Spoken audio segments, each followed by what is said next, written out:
berbeda ya dengan genre yang lain gitu.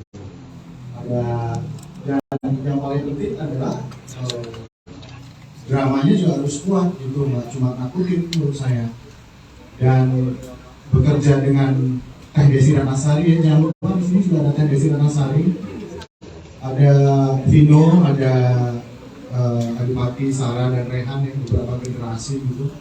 Seru banget sih menerjemahkan skenario yang Alien Studio ini menjadi sebuah teror buat kita semua, tuh seru banget sih sebenarnya gitu. Dan ini kan juga pengalaman pertama saya tuh bikin film horor gitu kan.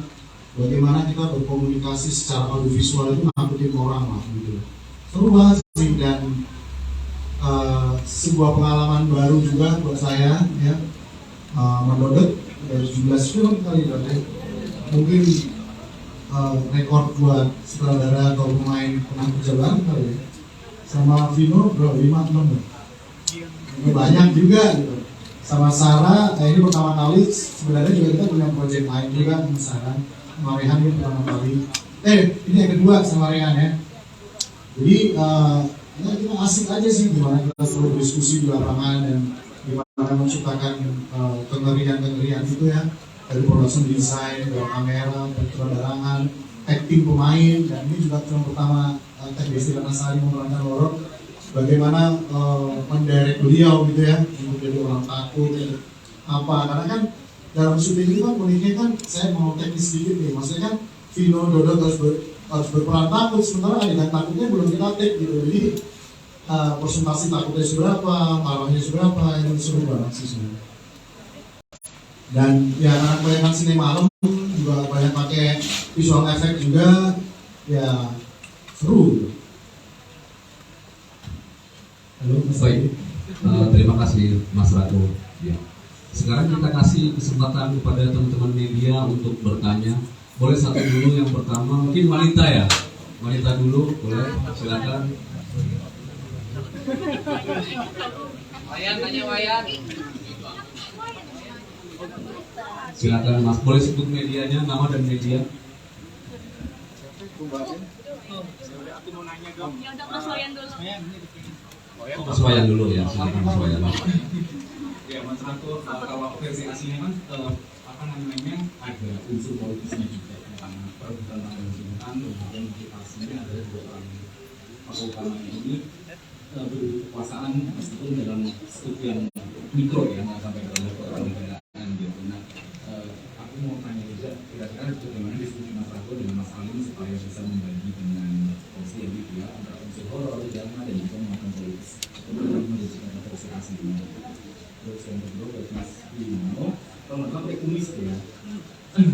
Kadang-kadang kan aktor juga harus tampil memanfaatkan properti yang digunakan untuk menajamkan karakter. Nah, yang sini ada seberapa ini sih kumis ini membantu dan menajamkan karakternya di film dari aja ini. Terima kasih. Ini pertanyaan ke siapa Mas Wayan? Ya, itu dia dari tantangannya ya, bagaimana kita mengolah konten yang sudah ada itu menjadi sebuah hal yang menakutkan gitu. Bagaimana kita menciptakan scene-scene yang roller coaster dan selalu berakhir dengan kengerian yang makin lama grafiknya makin naik gitu. Dan bagaimana kita menciptakan grafis gimana ya istilahnya? Kalau bahasa gaulnya itu dipirit-pirit lah supaya endingnya itu menjedang gitu.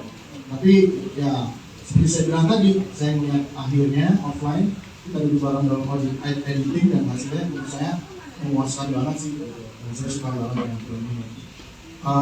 Terus kemudian kepala itu unsur politis ya.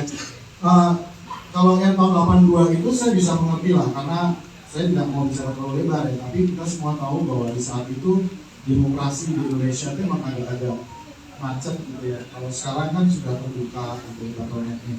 Itu tetap kita sajikan ya, tapi yang paling utama menurut saya sebenarnya premis dari film ini adalah bagaimana seseorang itu mencari kebahagiaan dalam hidupnya.